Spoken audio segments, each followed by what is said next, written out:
North America and across the globe, the sport of UTV racing has exploded in popularity. It's never been easier to build and race these compact off-road vehicles. And each year, more than a dozen global manufacturers turn out new models that are faster, lighter, and stronger. From the southern swamps of Louisiana to the northern trails of Minnesota, the dunes of California, and the deserts of Nevada. In Baja, Mexico, Canada, and Europe, tens of thousands of UTV racers compete in hundreds of different race series all over the planet all year long. But there's one race that attracts them all. One race that calls to them, the pinnacle of the sport. Each year, over 300 of the world's top off-road UTV race teams come screaming into Laughlin, Nevada, and go head-to-head against each other and Mother Nature. They explode off the start line, row by row, side by side, and battle their way through the scorching hot, unforgiving Mojave Desert for hours on end, all for the chance to be crowned a world champion. This year, the enormous field of off-road racers included nearly 100 kids who competed in 3 youth classes and 300 racers spread across 5 desert classes and 4 short course classes. They came from 10 different countries and 26 different states in the U.S., all with one singular goal in mind: to take home thousands of dollars in cash and prizes and one of 4 brand new Polaris RZR UTVs. Who took the checkered flag and came out victorious? Who was crowned the world champion? This is the 5th annual Polaris RZR UTV World Championship, powered by Monster Energy. 5 years ago, the Martelli brothers and their staff at UTVUnderground.com dreamt up and launched the first annual UTV World Championship with the support of Polaris Industries and Monster Energy. The event quickly became the X Games of off-road racing and began to draw the best UTV athletes and race teams from around the United States, Canada, and Mexico. The goal was to create a single event that would host multiple styles of UTV racing, as well as the up-and-coming youth racers. The new format gave top UTV athletes from around the globe a chance to compete on a world-class race course in front of a colossal audience for cash, prizes, fame, and glory. In 2015, Jacob Schall of Lakeside, California shocked the world and became the first short course UTV world champion, earning himself a factory Polaris sponsorship. Brandon Sims took home the Desert World Championship win that year, and Seth Quintero won the youth race, earning a spot on the Polaris factory roster as well. In 2016, Mitch Guthrie Jr. nearly won both the desert and short course championship races. He lost a belt and relinquished the desert win to Justin Lambert that year, who had a flawless season. But Mitchie took home the short course win nonetheless, while Casey Sims became the second youth world champion ever. In 2017, RJ Anderson took his turn on the top of the box, winning the short course championship alongside privateer Phil Blurton, who won the desert race. Phil went on to earn Rookie of the Year and a factory ride with Can-Am. That was also the year Dallas Gonzalez took home the Youth World Championship win. Last year, Dustin Battle Axe Jones walked away with the short course championship easily. Meanwhile, Phil Blurton and Dallas Gonzalez became the first and second back-to-back UTV world champions in history in the desert and youth classes. For 2019, a remarkable 400 teams made the pilgrimage to Laughlin, Nevada to compete in the multi-day event, including factory Polaris racers Mitch Guthrie Jr., RJ, Shelby, and Ronnie Anderson, Justin Lambert, Brandon Sims, Seth Quintero, Brandon Schuler, and Can-Am factory racers Phil Blurton, Dustin Jones, and the Murray brothers. This group of fierce off-road competitors went to war during the multiple desert championship races on Saturday, as well as the ruthless short course championship races on Sunday. Meanwhile, over 100 kids came out to battle during the youth races. The 3-day event was packed with race action and included the largest UTV festival on the planet.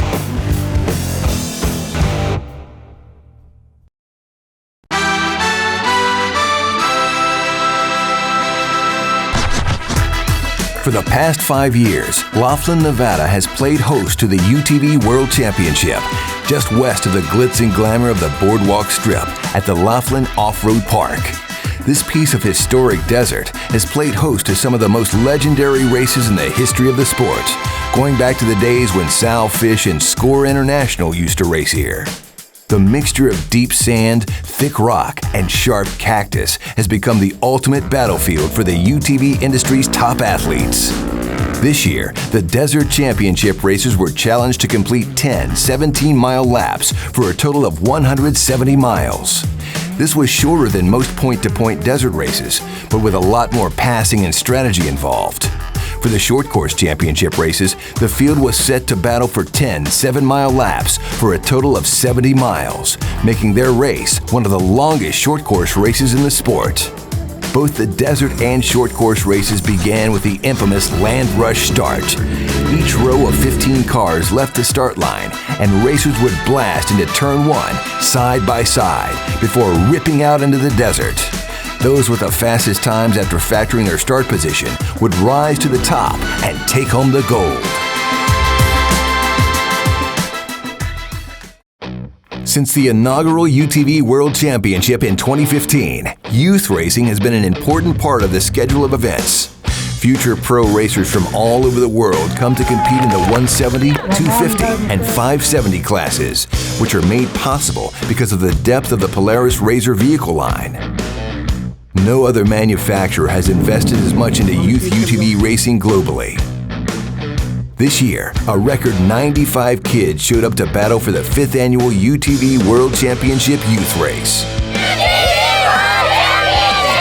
The smaller cars raced on the infield for 30 minutes, while the 570 classes raced 5 of the 7-mile laps for a total of 35 miles.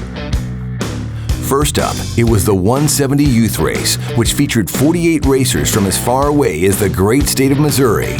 When the green flag dropped, number 10, Reed Akins from Peoria, Arizona got the whole shot, followed by number 88, George Lamosis, and number 64, Ryder Van Beekum.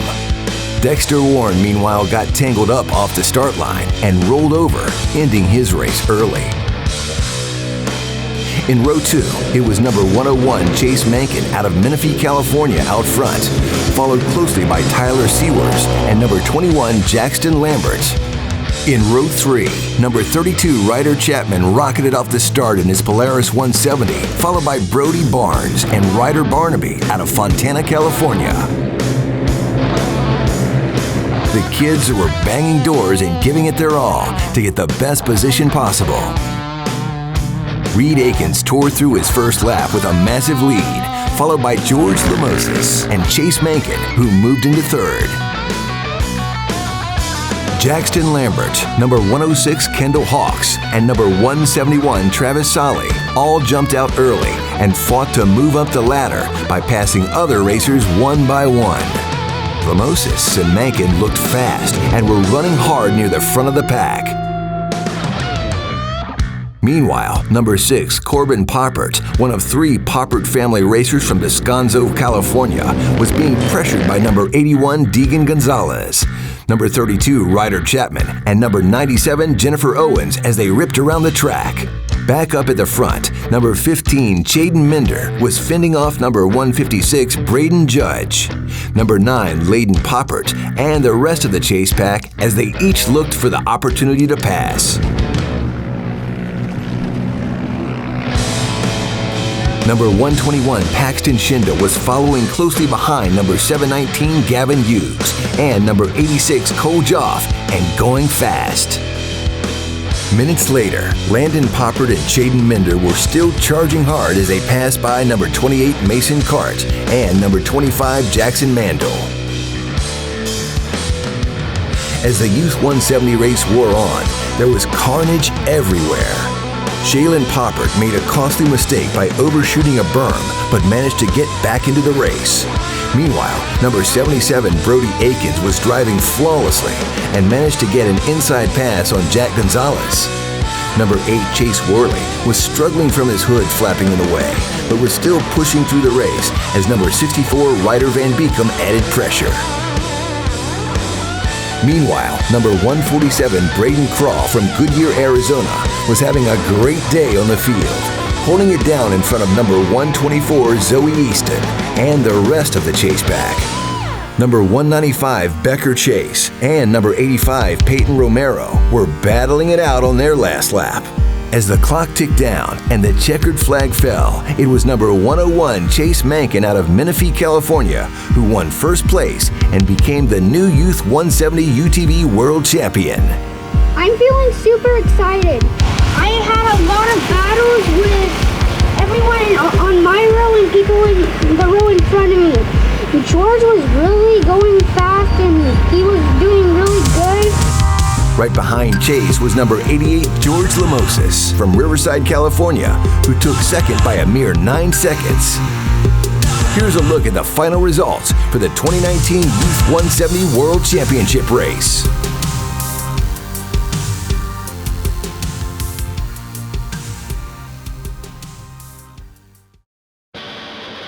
Next up, it was the Youth 250 class, which featured 21 racers who came blasting off the start line in 2 rows. In row 1, number 80 Dallas Gonzalez from Fort Mojave, Arizona, led the racers around the first turn for the hole shot and managed to jump way out in front of the chase pack. In row 2, it was number 13 Chase Carr from Lake Elsinore, California out front. He got the hole shot in front of Cruz Burchard and George. Aaron Cuevas out of Banning, California was charging through the bumps, hoping to make his way to the front.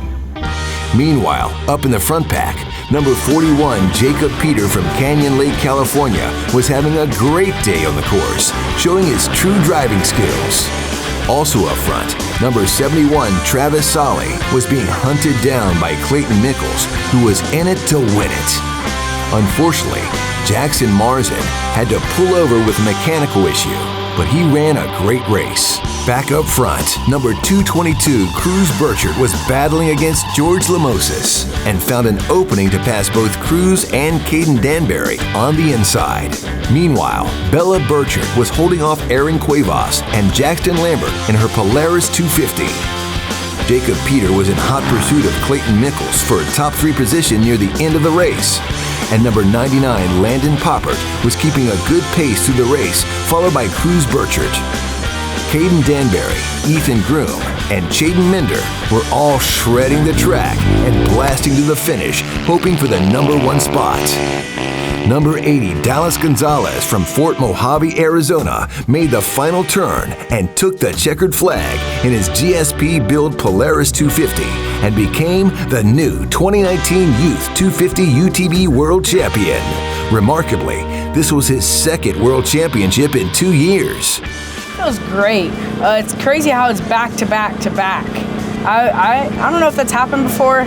I want to be the first, but yeah, I feel good about it. I think a couple times I lost some power, but then I let off the gas a couple times and then just rocketed it off. It's like the funnest race of the year. Right behind Dallas was number 41 Jacob Peter, who took second by just over 30 seconds. Here's a look at the final results for the 2019 Youth 250 World Championship race.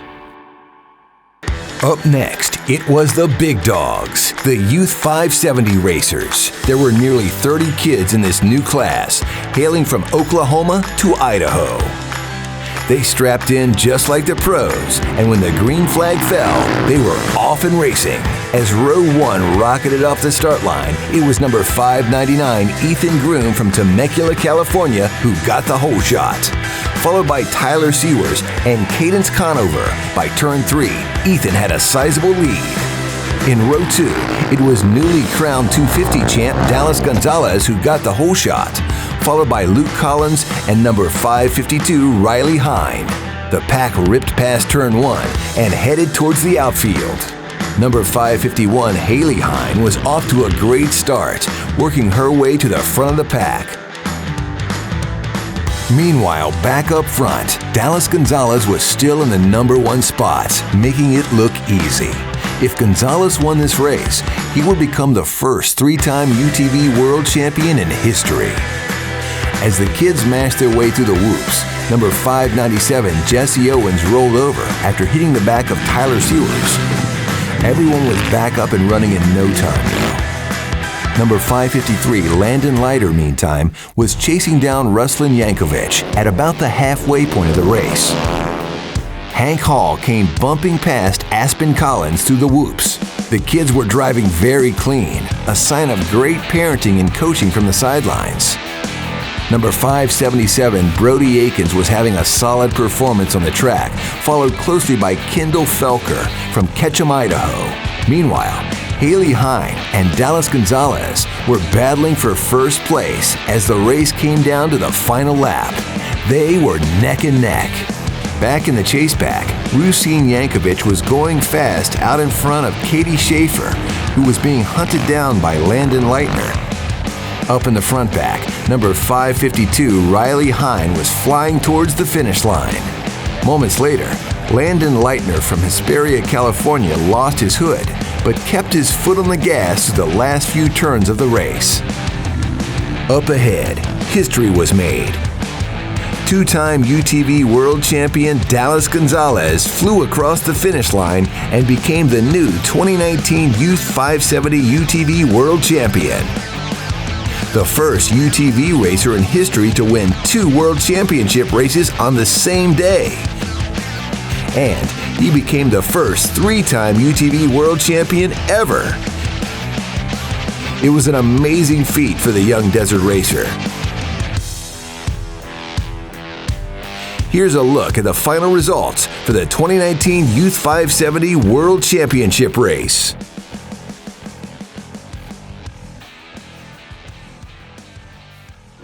The UTV World Championship kicked off this year with the 5th annual DirtCo Family Fun Poker Run.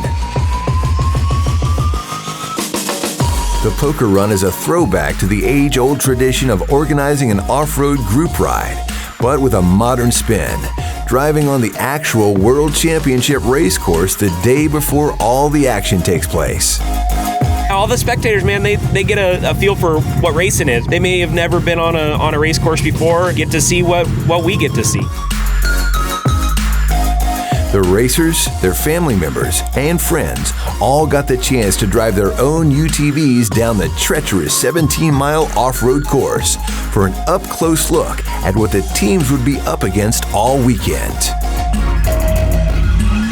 Both of us live here in Laughlin. We're down here for the poker run. Looking forward to have a nice day. We've never done this before, so this is cool. Over 150 UTV and off-road enthusiasts participated in the poker run this year, and there were UTVs of all shapes and sizes from every manufacturer present. By letting enthusiasts see the race course, it helps convert casual users into future racers and is a way to grow the sport of off-road racing. We're the world champs. We're getting ready to do our poker run. Go check out the course. Got my co-driver with me. He's gonna check it out with me and see what's out there. Being able to come out as a spectator and check out the track, see what we're about to go through, get familiar with the course, and this is always a blast. Anytime I'm one of my racers, I'm always having a good time. So being able to come out here and do this is just awesome. All of the participants this year were awarded a custom UTV World Championship poker chip, and each participant was also entered into the DirtCo Poker Run raffle. Thousands of dollars in off-road apparel from DirtCo was handed out to a dozen lucky winners this year.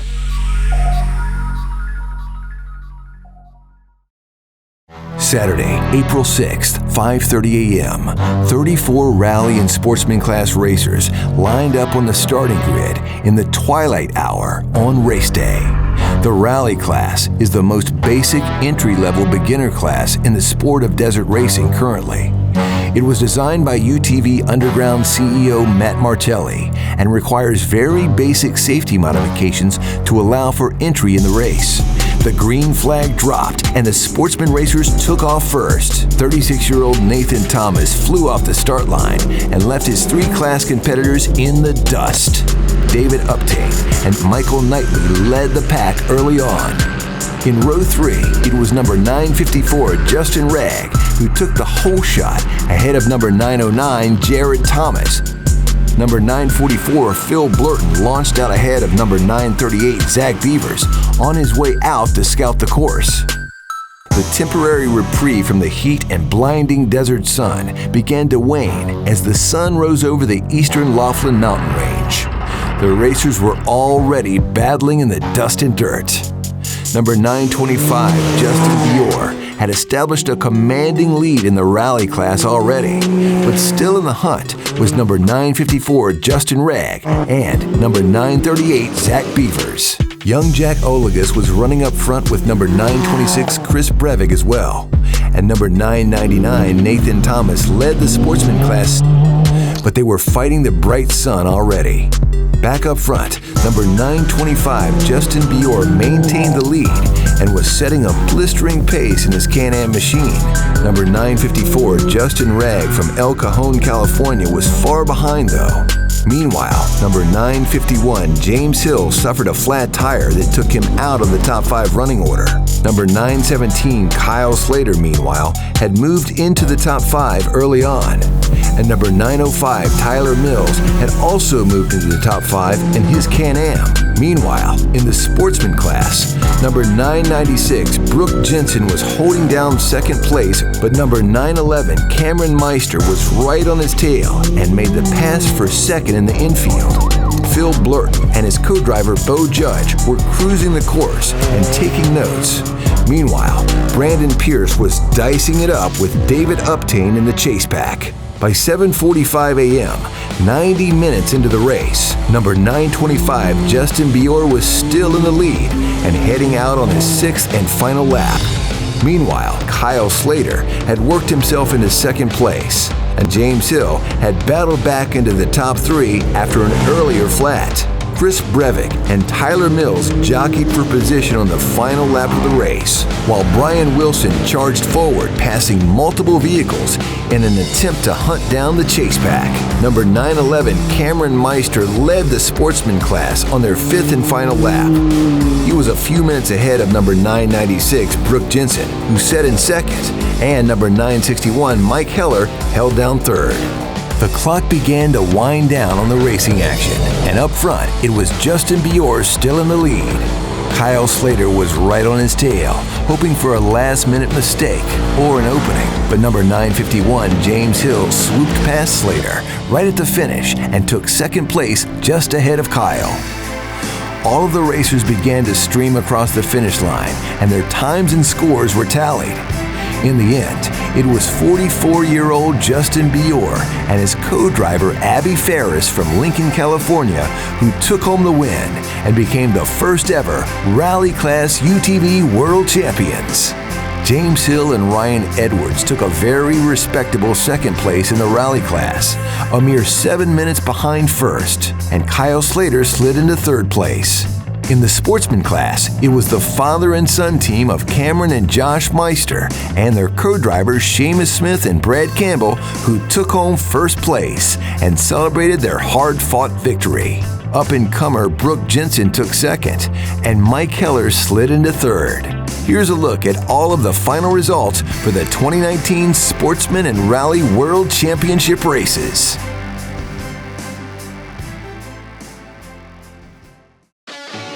Every year, the UTV World Championship hosts one of the largest gatherings of UTV racers, UTV manufacturers, parts makers, and industry leaders on the planet.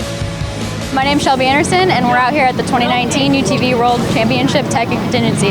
The Riverside Resort Hotel and Casino held a massive gathering in front of their historic hotel on the Colorado River. Well, we're out here at the 2019 UTV World Championship. Super excited. Never had the best luck at this race, so looking to turn it around, and can't wait to get out there on Sunday and throw it down.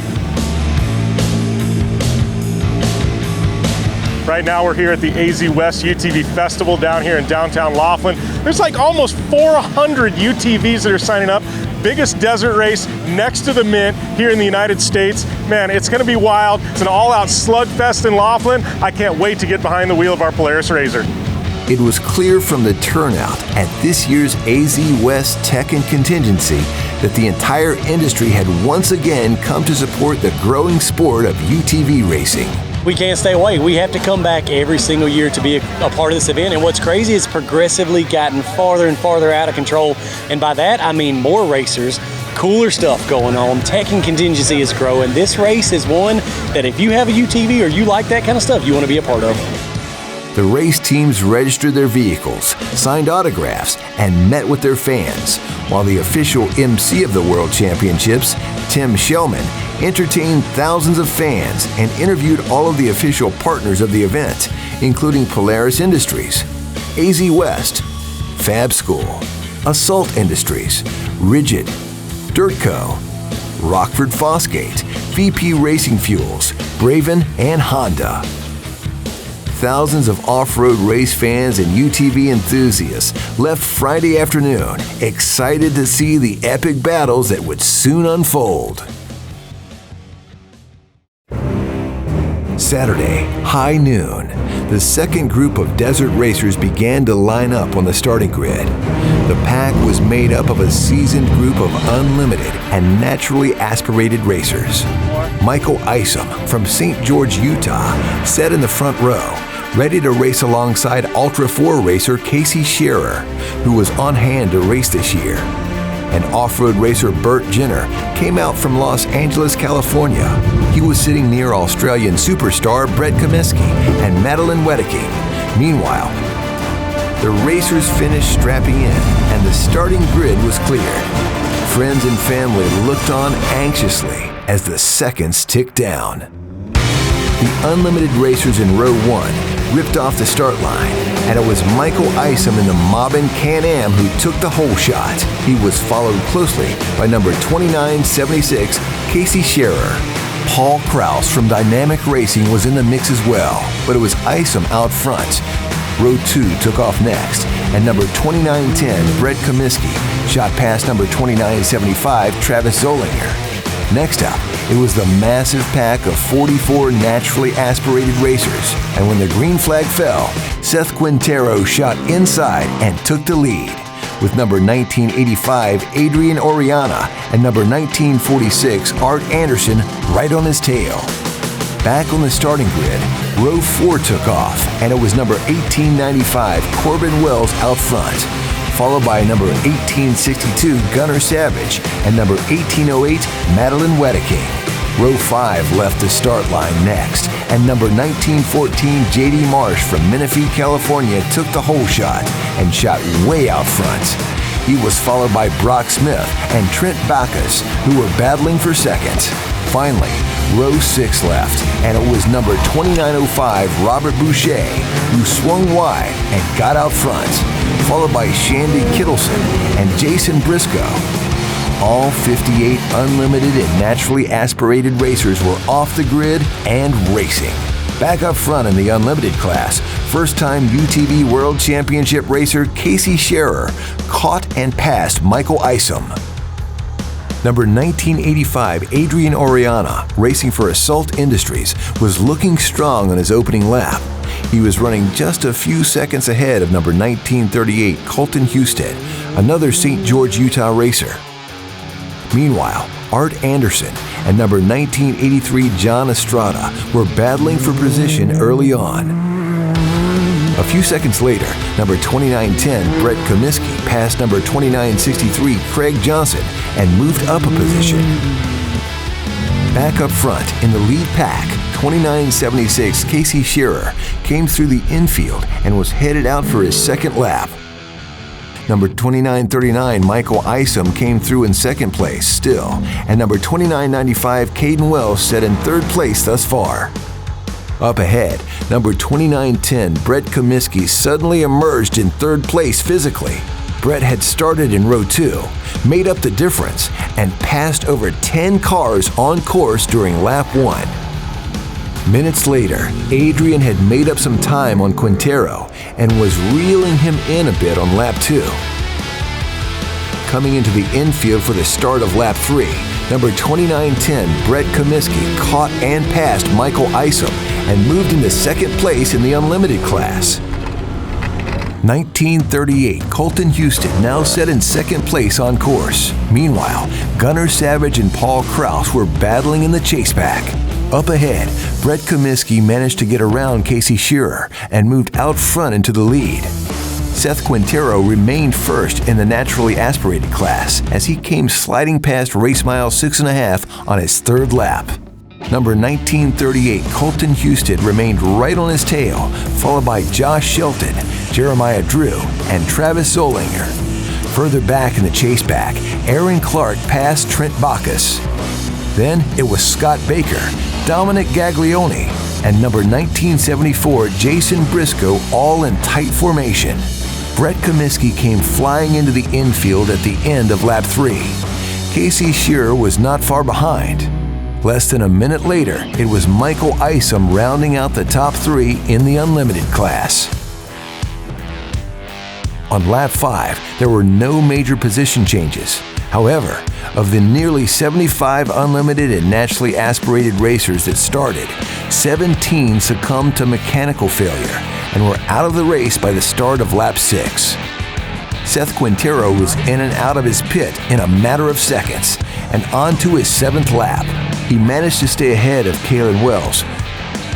Michael Isom had come into his pit for fuel and was back out on the course, physically third, but in second place on corrected time in the unlimited class. Number 2929 Josh Shelton, meanwhile, refused to give up and pressed ahead. Minutes later, at the start of lap 8, Brett Comiskey remained out front with a massive lead. Seth Quintero, meanwhile, set in second physically and first in class. And number 2939 Michael Isom set behind Seth. Caden Wells was right behind Isom, followed by number 2925 Jeremiah Drew and Dan Katz, who were both having a fantastic race and running top 5. Colton Husted, meanwhile, was running third in the naturally aspirated class and still going strong. Suddenly, Caden Wells emerged behind Quintero and ahead of Michael Isom. Meanwhile, Corbin Wells and Robert Van Beekum came flying through mere seconds ahead of Mike DeLay. DeLay had fallen back a couple positions physically, but was still in the mix on time. Number 2925 Jeremiah Drew remained in the top 5 chase pack on lap 8 as well. On lap 9, Brett Comiskey continued to lead the race overall. Michael Isom, meanwhile, had regained his position when Caden Wells was forced to pull over with a mechanical issue. He was now in second place behind Comiskey as they raced towards the end of lap 9. Brett Comiskey came through the infield one last time and ripped out into the desert on his final lap. At this stage, he was so far ahead of the next unlimited car, it would take a miracle to knock him off the number 1 spot. Michael Isom continued to hang tough and was still in second place in unlimited. Meanwhile, Ryan Van Beekum was now sitting in third physically in the naturally aspirated class, but Dan Katz was just off his bumper. Corbin Wells was still applying pressure from 5th place as well. It was a sprint to the finish. Brett Comiskey dropped the hammer through the final turn and took the checkered flag. He finished with a time of 3 hours, 29 minutes, and 36 seconds. Just a good clean race. We had a little bit of belt temp go up there. It's pretty warm out there. Just got through the traffic and ran our own race. Seth Quintero came flying through 5 minutes later. He finished second overall and first in class with a time of 3 hours and 34 minutes and 52 seconds. Just so you know, I'm not ever getting tired of seeing you right here in the first position. Feels amazing. You know, we won it back in 2015, and we had a monkey on our back for the past couple years trying to get the win, but feels good to finally go checkers to checkers like we did 4 years ago. Michael Isom would hang on to second place in the unlimited class, just ahead of Jeremiah Drew, who took third. Mike DeLay finished 9 minutes behind Quintero in second place after a heated 3.5-hour battle, and it was Dan Katz who took home third, a mere 17 seconds behind Mike. Here's a look at all of the final results for the 2019 Unlimited and Naturally Aspirated UTV World Championship races.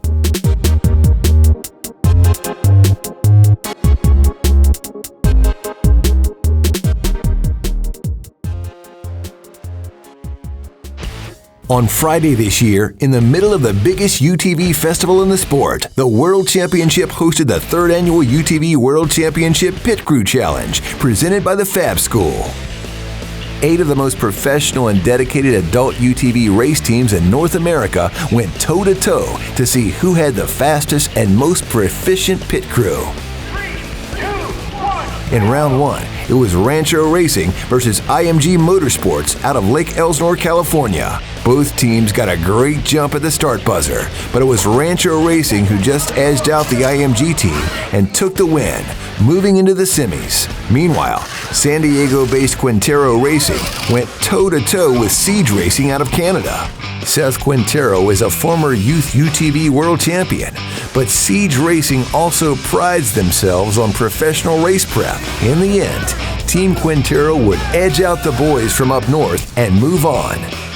Next up, it was Chris and Sean Wright out of Las Vegas with Team Wright CNC, who went to war with Arizona-based Legion Speed Sports. It was a tight competition, but Wright CNC got it done and advanced on. Finally, it was time for Will Rogers' Hercules Tire Team to dance with the boys from Hostile Racing. Will's crew flexed their muscles with NASCAR accuracy, but Hostile had them beat on the jack, and that parlayed into the win for Hostile, setting up the semifinal showdown. In the semis, Team Quintero stepped up to face Hostile Racing out of Fresno, California. The Quinteros gave it all they had, but it wasn't enough to keep Hostile from victory, and they advanced to the finals. Then it was Rancho Racing and Wright CNC. Both teams got a great start and slammed through their first tire in a matter of seconds. But in the end, Rancho Racing outgunned the Wright CNC team and moved on to the finals. After catching their breath for a few minutes, the final battle got underway. Hostile Racing and Rancho both tore out of the box at the sound of the buzzer and furiously attacked each tire one after the other. It came down to mere seconds, but in the end, it was Hostile Racing who took the win and were crowned the new 2019 UTV World Pit Crew Champions, all courtesy of the Fab School. In the kids division, Team GSP battled Team Soccer Moms. Their name may have been a little bit silly, but the Soccer Moms brought the heat. After a few minutes of bumper-to-bumper action, the Mums took home the gold and the win in the kids division. Special thanks go to the Fab School, Pro Eagle Jacks, Trinity Racing, and Baja Designs for making the 2019 Pit Crew Challenge the best in the sport's history.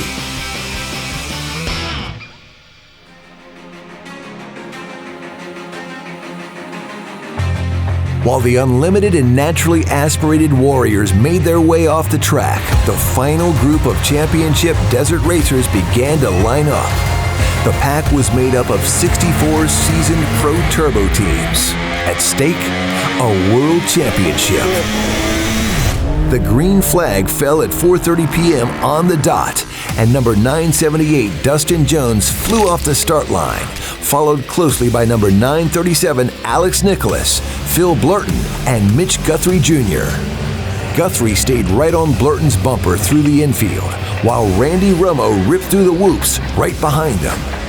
Dustin Jones was already starting to pull away a bit out front, and in the back, Justin Lambert was recovering after a rough start. Row 2 launched next, and it was number 815 Ryan Piplick who pushed out front fast. But number 961 Nate Hale edged him out and took the whole shot. 64 Pro Turbo racers were now off the start line and going door to door. Up ahead, number 944 Phil Blurton was already making moves to get out front. He passed number 937 Alex Nicholas. Mitch Guthrie Jr. tried for the pass as well, but Alex shut the door on him as the pack headed out into the desert. Guthrie was getting pummeled with dirt while keeping up with the other leaders. Seconds later, he slammed on the gas and got around Alex Nicholas in the long straightaway. Dustin Jones, Phil Blurton, and Mitch Guthrie Jr. all came flying by seconds later. 3 Mint 400 and UTV world champions back to back. This race was heating up already. Back in the chase pack, number 815 Ryan Piplick was chasing down number 813 Cole Friday, followed by number 907 William Long. The three were mixing it up early on, trying for clean air. Up ahead, Dustin Jones remained out front with Blurton and Guthrie right on his bumper. Mitchie tried for an outside pass on Blurton, but Phil got on the gas and kept him at bay. The freshly watered, muddy course was playing havoc on the driver's visibility. Minutes later, Phil Blurton dropped the hammer and passed his Can-Am teammate Dustin Jones on the outside line. Then, Mitch passed Jones a few minutes later, right before the crossover road. Jones wasn't fazed, however. It was a long 150 miles to go yet. Back in the mid-pack, number 931 Craig Scanlon passed number 914 Tyler Walker. Craig was running in the top 20 on corrected time already on lap 1. As the leaders came through at the end of lap 1, it was still Phil Blurton out front, with number 951 Mitch Guthrie Jr. in second and number 978 Dustin Jones in third. Blurton came flying through the infield on the way out for his second lap with a very comfortable lead. Meanwhile, Jason Murray had emerged in third place on course suddenly. And number 918 Justin Lambert had made up a ton of time and passed multiple cars, including number 974 Randy Romo, as they both came through the start-finish area.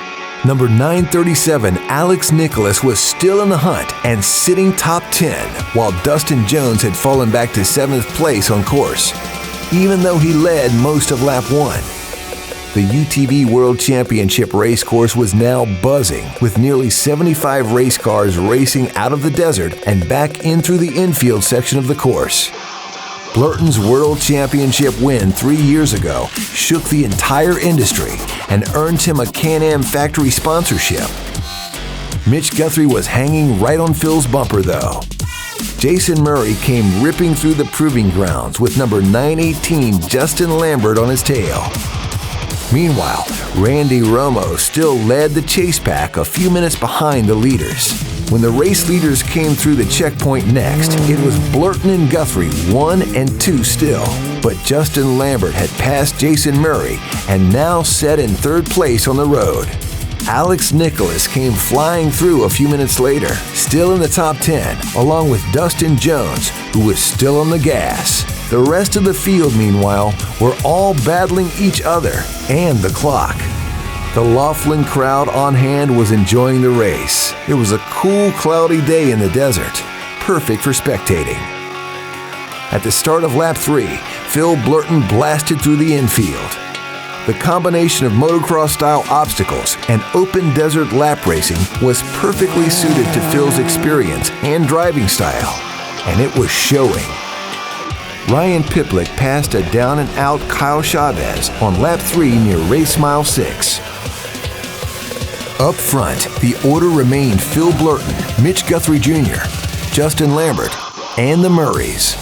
As the race leaders came flying into the end of lap 3, the lap traffic was starting to stack up as the sun began to drop lower in the sky. Visibility was about to become a serious issue for everyone on the course as the thick dust hung in the air. Some of the battered racers were forced to hit the hot pit early to deal with mechanical issues. Justin Lambert's team was frantically ripping his front end apart to replace some parts and getting back in the race. Brandon Sims got past Justin while his team was at work.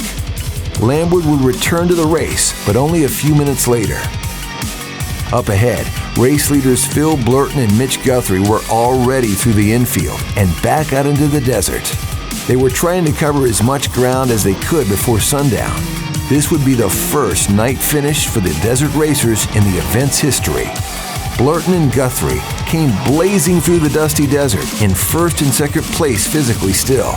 Randy Romo was a few minutes behind, dealing with the massive ruts and churned up sand. By the midway point of lap 4, 14 racers had succumbed to mechanical failures, and the race was not even halfway over yet.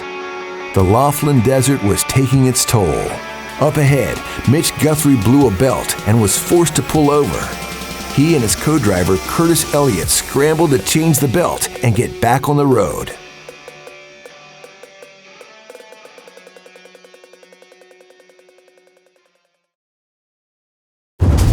At the end of lap 4, during the Pro Turbo Desert Championship race, all hell began to break loose.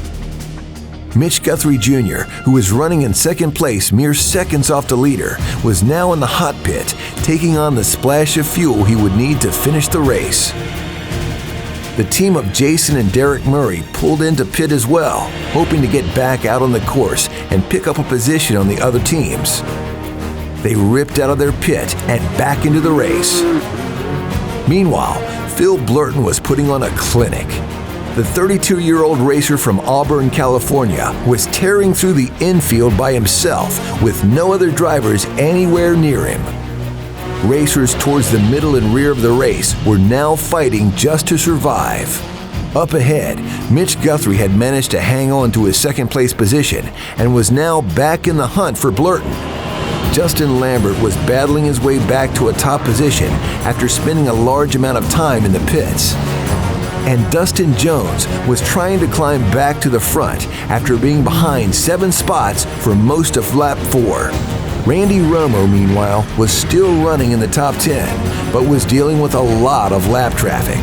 Guthrie was also fighting lap traffic, which was forcing him to take risk, all while it was getting dark. Up in the lead, Phil Blurton was continuing with a blistering pace. Behind him, racing veterans Justin Lambert and Dustin Jones were running just ahead of Randy Romo. They were all hoping for a mistake by Blurton to shake up the lead. The teams were now moving into the final push stage of the race. Pete Libby was one of 21 racers that lost the fight to the brutal course this year. Meanwhile, Guthrie was sidelined again with another mechanical issue, costing him precious seconds near the end of the race. He managed to get back on course though and hold his position. The racers continued to battle for nearly an hour in the pitch dark, but the night and the Laughlin racecourse were taking their toll. Former world champ Jacob Carver and NASCAR driver Will Rogers were both dealing with mechanical gremlins. Back up front, the race leaders ripped down the backstretch of the 10th and final lap. It was Phil Blurton through the checkered flag and in first place. Phil and his co-driver Bo Judge became the second racers in history to become 3-time UTV World Champions. The pace was fast, probably the fastest pace we've raced ever. We raced like the first 6 laps just battling everybody else on corrected time, and then got like a little breathing room on that very final lap. And the dust out there was ridiculous. Mitch Guthrie Jr. would end up taking second place, 7 minutes off the winning time. It was a strong finish for the young racer, considering all of the mechanical issues he battled. The first lap battle was insane. Ended up eventually getting into second place past a couple guys, and from there it was Phil in front of me, and it was just a battle. We kind of left everyone else behind from what my crew was telling me, and between me and him, we were like 30 seconds apart going back and forth and gaining time, and then eventually we got to some of the lappers in the dust and lost some time, and just kind of settled in a second, and I'm happy with it. Always want to get a win, but can't thank all my sponsors enough. My co-driver Curtis. This is a rough race. There's a lot of dust out there, and really happy to be on the podium here. And the team of Jason and Derek Murray would end up taking third place, adding to their impressive list of podiums in the sport of desert UTV racing. Feels awesome. There's a lot of good drivers out here battling to put themselves up front and to finish on the box. Couldn't be more and more happy. This is a super exciting moment for us. Pumped to be here with my kids and my family. This is what it's all about. Here's a look at the final results for the 2019 Pro Turbo UTV World Championship race.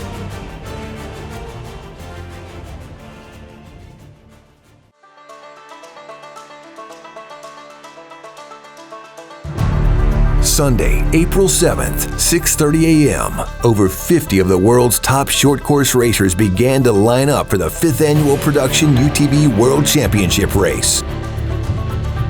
We are at the 2019 UTV World Championship on the line, ready to go. I've come seconds from the podium every single year. I'm ready to be on the podium this year. Out here getting ready to do the 1,000 short course this morning. We got a 7-mile track, going to be making 8 laps. Should be pretty epic. 3 classes gathered in place, row by row, including the 700-800 vehicles, the 900 machines, and the 1000s. Unlike their desert brethren, short course racers drive alone with no navigator. Tensions ran high, but the stacked field of talented athletes all strapped in and waited for the green flag. The seconds ticked down, and they were off. 13 racers tore off the start line in row 1. Number 168, Larry Heidler, looked fast on the inside. But number 161, Jacob Spitz, rocketed across the entire field to take the hole shot in his Polaris RS1. He was being chased by Josh Frederick in his modified Holes Racing Products Razor with hand controls, followed closely by number 122, Sean Hess, out of Munster, Texas.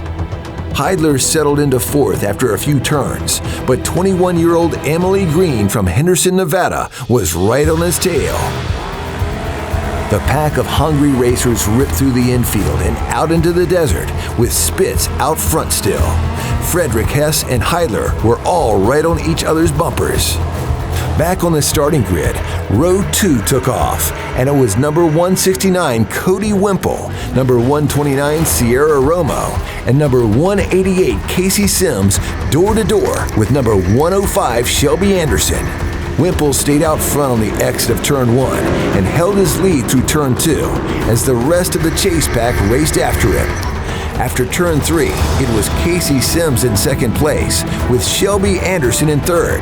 Number 135, Chris Johnson, had moved into 4th, just ahead of Sierra Romo, and number 193, Troy Barker.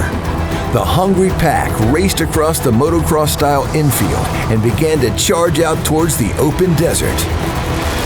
Wimple looked fast and quickly shot 50 yards ahead of Casey Sims, but the chase pack remained right in Wimple's rearview mirror. Minutes later, row 3 took off, and number 153, Justin Covarrubias from Santa Clarita, California, got out front first. Kerry McCandless and George Lisenberry were right in the mix up front, as well as number 189, Blake Gustin, who came all the way from Texas to compete this year. Covarrubias kept the lead through turn 2, and Lisenberry moved into 2nd place. The rest of the chase pack settled into a groove on the wet track. Minutes later, it was row 4, and number 139, Matthew Hancock, rocketed out front. He held his lead through turns 2 and 3 and the rest of the infield. Then, in row 5, it was number 4587, Braden Baker, out front early, but he was passed by 12-year-old Jacob Peter out of Canyon Lake, California. And finally, row 6 shot off the start line, and number 4596, Mikey Kelly, got out front and took the hole shot. The sun, dust, and mud were now all part of the race as the pack raced through the infield.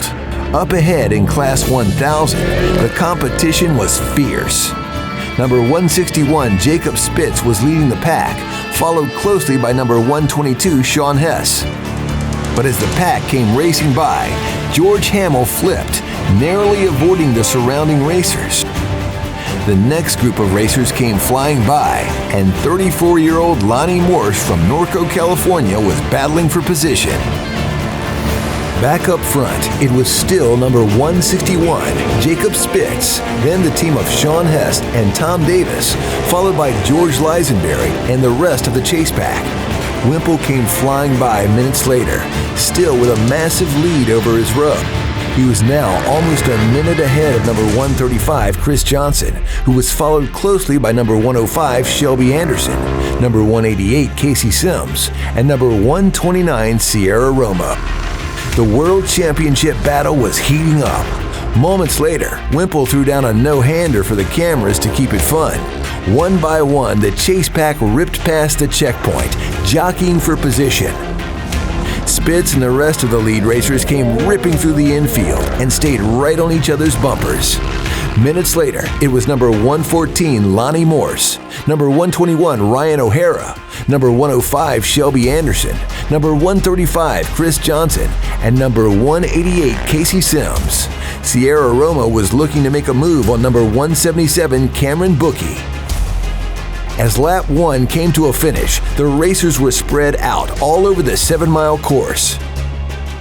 Leading the pack was number 4583 Matthew Vanderpool, but number 4587 Brandon Baker was in a single-seater and weaving through his class competitors. Meanwhile, in the 700-800 class, number 4596 Mikey Kelly was off to a great start. He was just ahead of Dallas Gonzalez, who won the Youth 250 and 570 championships the previous day. The young racers were driving clean and showing they were ready to be on the same track with the top teams. Back in the chase pack, number 171 Eric Snow and number 146 Josh Lindquist were vying for position, while number 169 Cody Wimple was still creeping closer to the leaders. Ryan O'Hara, Shelby Anderson, and Chris Johnson remained in the top 20 thus far. Meanwhile, Mark Higgum and Kerry McCandless were still running strong. In the 900 class, number 4587 Braden Baker was now leading his race, but Cadence Cowan and number 4588 Brooklyn DeMond were mere seconds behind him. Back up front, Spitz and Hess were still going door to door. Larry Heidler, Emily Green, and Josh Frederick were still right behind them, as was number 169 Cody Wimple. Spitz put a few car lengths between himself and Hess minutes later, but Wimple was on the pipe and making up time. And 30-year-old Chris Johnson from El Cajon, California was still in the top 20 and hard charging. Josh Lindquist and Shelby Anderson came flying by next. Then it was number 188 Casey Sims from Vista, California. A few minutes later, Shelby Anderson got around Josh Lindquist. Number 129 Sierra Romo and number 193 Troy Barker were also running top 10 on corrected time. Out front, it was Jacob Spitz, Sean Hess, Larry Heidler, Emily Green, Josh Frederick, and Cody Wimple. Jacob Spitz was putting his RS1 to work while staying ahead of Hess and the Rabid Chase Pack. A few minutes later, Cody Wimple got around Josh Frederick and moved into 5th physically, but he started on row 2, so the 60-second differential put him in 1st on corrected time. 21-year-old Riverside, California native Shelby Anderson was now on the hunt. She was starting to reel the lead pack in turn by turn. Further back, Josh Lindquist, Sierra Romo, and Casey Sims came through flying high off the infield jumps. At the start of lap 3, the order remained Jacob Spitz, Sean Hess, Larry Heidler, Cody Wimple, Emily Green, and Josh Frederick. Shelby Anderson was a few seconds back in 7th physically. The racers were now taking higher lines to avoid the deep ruts on the insides of the turns, and they were beginning to encounter lap traffic, which was adding another dimension to the already challenging race. Cody Wimple moved around Larry Heidler and Sean Hess and now set in 2nd behind Jacob Spitz. Wimple was now pressuring Spitz at every turn, while Hess and Heidler hung right on their bumpers. Wheeler Jr. was running strong so far and having fun, as was number 101 Jacob Versey and number 113 Kerry McCandless. Chris Johnson shot around the big turn, but number 107 Brett Carpenter rolled after hitting a rut. Brett was unhurt and would return to the race after getting some help rolling back over. Matthew Vanderpool suffered a broken axle that unfortunately took him out of the race, and Justin Covar-Rubius was forced to retire as well. The race was taking its toll in the field, as 12 cars were already sidelined. There was carnage everywhere. Dallas Gonzalez was forced to pit on his 3rd lap. He would be stuck making mechanical repairs for over 20 minutes while the rest of the field finished laps 4 and 5, but the young champion refused to quit. He got back out on the course and kept running hard. Meanwhile, the race leaders in Class 1000 were firing through their 6th lap, and Cody Wimple now had a commanding lead. He had started in the 2nd row and caught and passed all of the row 1 racers. But Sean Hess had not given up. He was in 2nd ahead of Spitz, Frederick, Heidler, and Shelby Anderson. Minutes later, Anderson was right on Larry Heidler's tail, gunning for a pass, which she got as she shot out of the infield. But at the start of lap 7, number 169, Cody Wimple, was beginning to run away with it. Back in 700-800, Mikey Kelly was leading his class. Number 107, Brett Carpenter, was right behind him in the back of the 1000 class. Number 4598, Aaron Cuevas, and number 4593, Dallas Gonzalez, were duking it out as well. Gonzalez was making a comeback from some mechanical gremlins. Mikey Kelly came flying by, still in first place minutes later. In Class 900, number 4587, Braden Baker from Anaheim Hills, California, had a great lead. Meanwhile, 13-year-old Cadence Cowan from Ramona, California, sat in second, and Brooklyn DeMond was still holding down third place. Cody Wimple continued to dominate the overall and Class 1000 race deep into lap 7. Shelby Anderson and Larry Heidler battled back and forth, trading positions. Kaylee Kinsman was a lap down, but still running hard. And number 129, Sierra Romo, was now sitting in third on corrected time and driving like a pro. Wimple, meanwhile, was just unstoppable. He breezed down the straightaways and paced himself perfectly through the turns, picking smart lines and keeping his speed up. At the start of lap 8, Braden Baker led the 900 class out on their final lap. Cadence Cowan sat in second behind Baker, while number 4598, Aaron Cuevas, was trying to catch the 700-800 leaders still. But Mikey Kelly was one of the first out front and looked fast. Lucas Johnson came through a few minutes behind him, still hunting for the win. Mikey Kelly was now running hard on his 6th and final lap, while number 169, Cody Wimple, was already on their 8th and final lap. Cody Wimple was simply in his own league at the moment and several minutes ahead of the next car in class. Jacob Spitz and Josh Frederick tore down the back straight. Josh was driving a specially modified Holes Racing UTV with hand controls, and he was making a statement. Number 105, Shelby Anderson, and number 168, Larry Heidler, were still right in the mix, going back and forth. They raced hard through the last few turns, as did Sierra Romo. Seconds later, Cody Wimple made the final turn and flew through the checkered flag. He took the overall and Class 1000 win. Mikey Kelly, Shelby Anderson, and Sierra Romo all came through shortly after. Then it was number 4597, Lucas Johnson, and number 4592, Faith Lyons. Number 4587, Braden Baker, came ripping through next. 19-year-old Cody Wimple took center stage. He was the new 2019 Production 1000 UTV World Champion. So I started second row. My goal was to get the whole shot and kind of pace myself out to keep the car running good, and started catching first row, and eventually just made smart moves and ended up first physically, and so that kind of gave me the thumbs up, and I went from there. Shelby Anderson finished a very respectable second place in Class 1000. It was actually really smooth. I was kind of surprised racing last year when we raced the whole track. It was a rough one last year, but this year it was really smooth, a little bit muddy, no dust, which was really awesome for us, and it was really wide open, so it's definitely a fun course. And Sierra Romo celebrated with friends and family after earning a solid third place finish. 16-year-old Braden Baker from Anaheim Hills, California, took the win in the Production 900 class. And in Production 700-800, Mikey Kelly, another Anaheim Hills, California Grom, took the win. Here's a look at the final results for the 2019 Short Course 1000, 900, and 700-800 UTV World Championship race.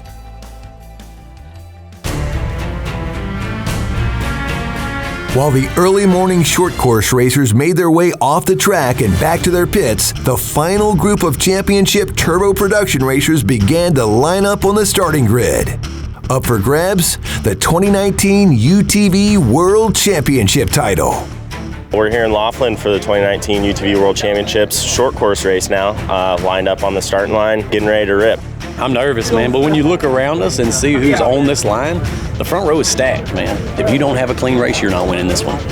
It's been a long time coming. I missed this race last year, so I'm pumped to be back. And I think Ronnie's probably the fastest guy in this field, so if I come home second behind him, it's going to be a really good day for us. It'd be so awesome to come home with the UTV World Championship. I mean, it's one of those titles that you want hanging on your wall, and hopefully I can throw down with RJ a little bit out there. That'd be really fun, but it's definitely going to be tough to beat some of these guys.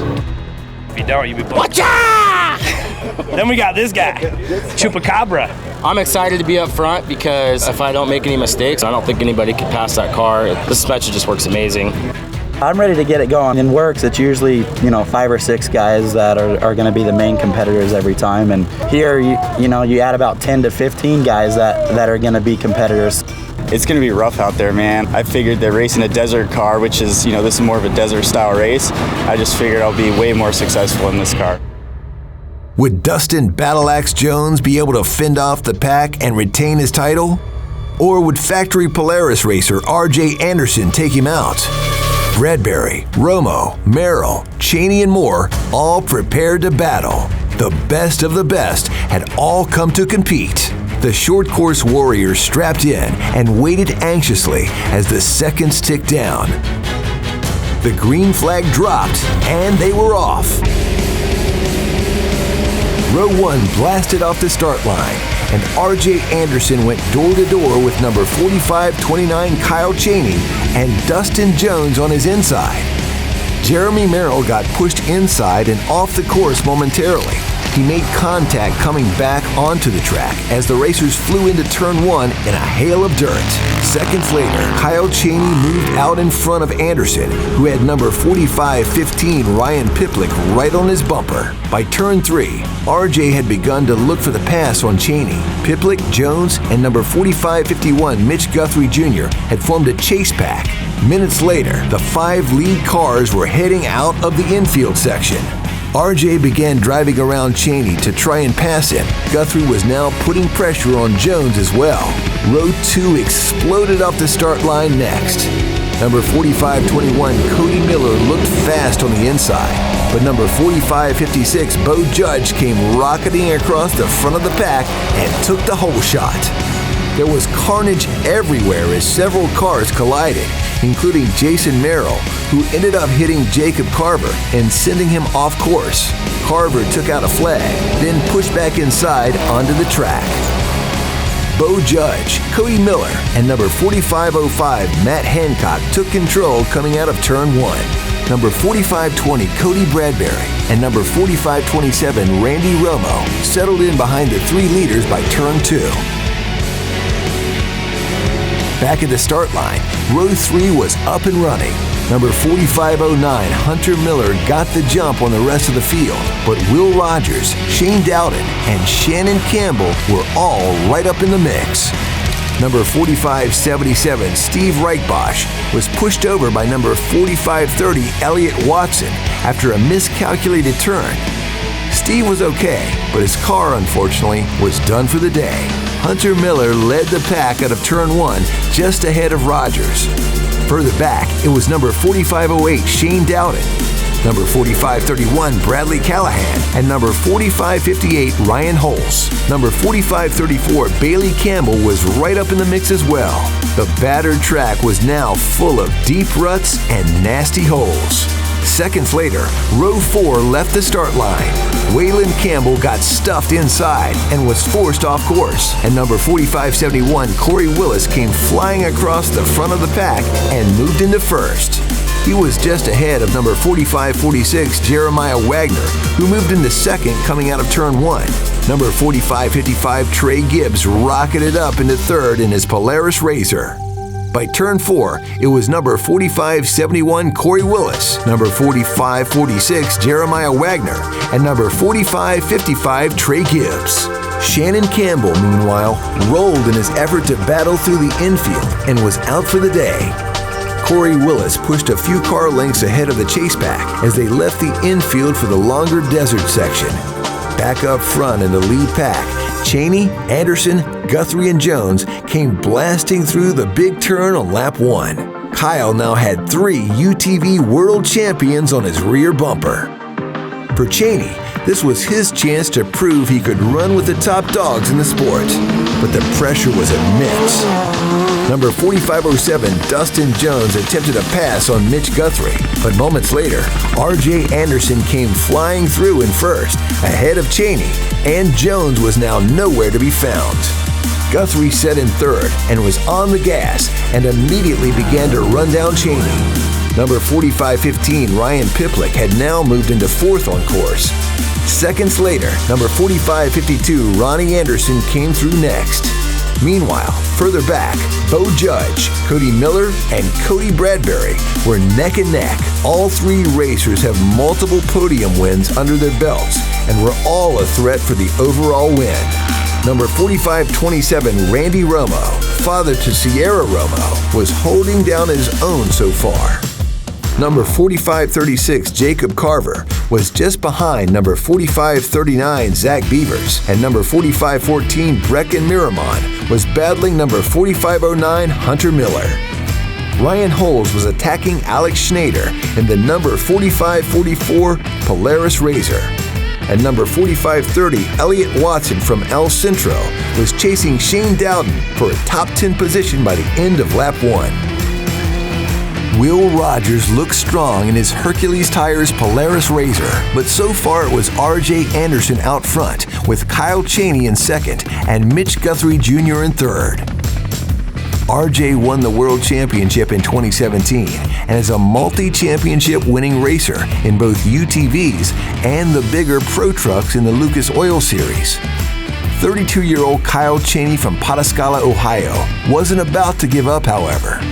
Cheney is no stranger to the podium and has multiple UTV class championships under his belt as well. Mitch Guthrie Jr. was coming off 2 major victories this year so far. He was the 2019 King of the Hammers champion and the 2019 Mint 400 champion. Behind Mitchie was Ryan Piplick and Ronnie Anderson, who had quietly crept up front. Piplick set a world record for longest UTV jump back in 2013 and is a consistent podium finisher. Further back, number 4535 Ryan Edwards was being attacked by Bo Judge, Cody Miller, and Cody Bradbury. The four stayed neck and neck through the infield. 44-year-old Randy Romo from Henderson, Nevada, came flying through next. Jacob Carver was chasing Romo down though. Behind Carver, young Ryan Holtz was running strong, as was Jason Merrill, who had recovered from an early blow on the start line. Ryan Piplick and Ronnie Anderson were still dicing it up.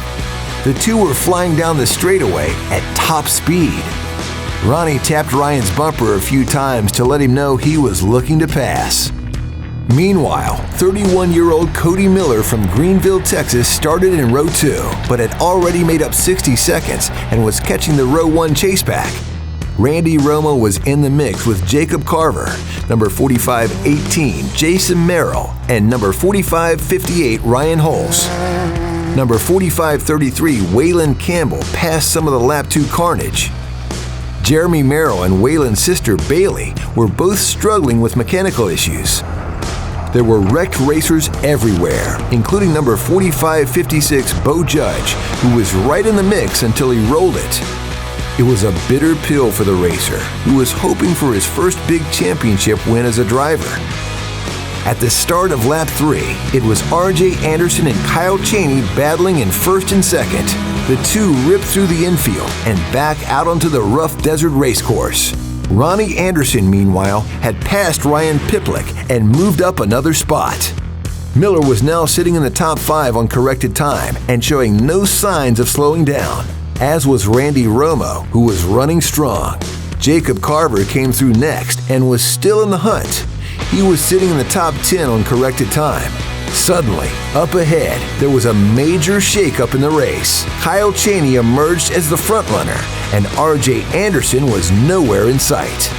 A few minutes back, Ronnie Anderson remained out ahead of Ryan Piplick. Behind Ronnie was his brother R.J., who was driving with a badly bent rear axle. Up near the front, Cody Miller was powering through lap 3 with ease and passed Ryan Piplick, who was off the course with a mechanical issue. Ryan Piplick got back on track and continued to push after falling back 10 spots while pulled over. and Waylon Campbell continued to run hard, passing a broken-down Randy Romo as he entered the infield at the finish of lap 3. Back up front, Kyle Cheney was in and out of the start-finish area on his 4th lap and still in the lead. Behind him sat former UTV world champ Mitch Guthrie Jr. Meanwhile, Cody Miller passed the hot pit at the end of his 3rd lap and passed RJ Anderson limping into his pit. Then, a few minutes later, he passed Ronnie Anderson, who was also sidelined with a mechanical issue. Miller suddenly found himself in 3rd place physically and blasted through the infield. Cody Bradbury and Jacob Carver remained in the hunt, just behind Miller in 4th and 5th place.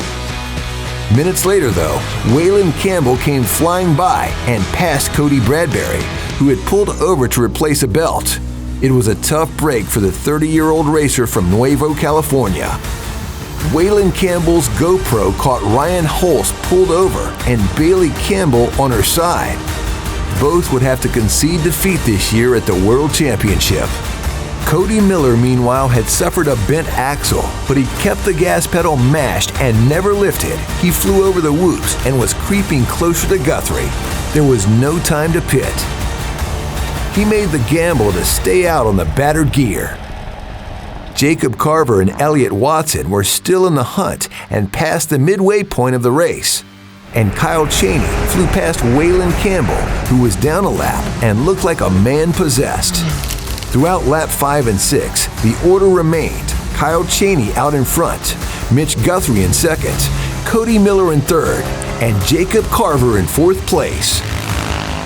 Back in the fight for 2nd, Cody Miller finally caught up to Guthrie, and after some slick driving, made the pass on the inside to move into 2nd place. Up ahead, Kyle had run a perfect race thus far and had managed to avoid any mechanical issues. Both Cheney and Guthrie had started in row 1. Miller started in row 2 and had a 60-second differential. He could win this race by finishing less than a minute behind Cheney. Elliott Watson was still in his dust. Cheney remained out front on lap 7, but Cody Miller was slowly creeping up on him, picking up half seconds here and there. The pressure was on. Miller flew past some lap traffic on the way to the infield. Back in the chase pack, Mitch Guthrie Jr., Jacob Carver, and Elliott Watson were all barreling towards the start of their final lap. Kyle Cheney came flying by and started his 8th and final lap. Meanwhile, Cody Miller passed his broken-down brother Hunter, who gave him the universal symbol for flog it and take this win. Miller dropped the hammer. He had nothing to lose at this point. Minutes later, the checkered flag came out, and it was Kyle Cheney who crossed the finish line first. But Cody Miller made the final turn and crossed the finish seconds later. Would it be enough to take the win? Mitch Guthrie came through in 3rd physically, followed by Jacob Carver in 4th. Then it was number 4530 Elliott Watson who came from way behind and finished in 5th physically. The timing and scoring judges calculated the times, and it was Cody Miller from Greenville, Texas, who took home the win by a mere 8 seconds in an amazing come-from-the-back victory. Everybody wants to pull a whole shot in this race. I know it means a lot to get out front and get out of the dust and the mud, but I came out 2nd. There was another Can-Am Maverick in front of me, and he ended up frickin' flipping on his lid, and then Cody Bradbury was right there with me as well, and after that I had super clean air for a while. And my Can-Am Maverick X3 with Maxxis tires, DWT wheels, HMF exhaust, Evolution Power Sports tuning was flying. Hess Power Sports Quickener had me coming in and out of those corners like butter, and I tell you what, I couldn't be happier. You know, it's been a lot of work to get here, and it's all paid off today. And there's nothing better in the world than the feeling I've got going on right now. Thank you.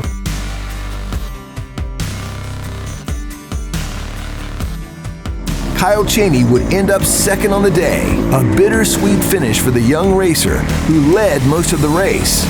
Then I just kind of ran a consistent race. I lost 4-wheel drive, and so I wasn't able to pull real hard out of corners, but the car still worked really good, and the track was brutal. There was cars dropping like flies. There was cars all over the track. It was crazy. I didn't pull in thinking I won. I pulled in thinking that it was going to be a very close finish. This has been a great week. This is a great event, and I'm looking forward to next year.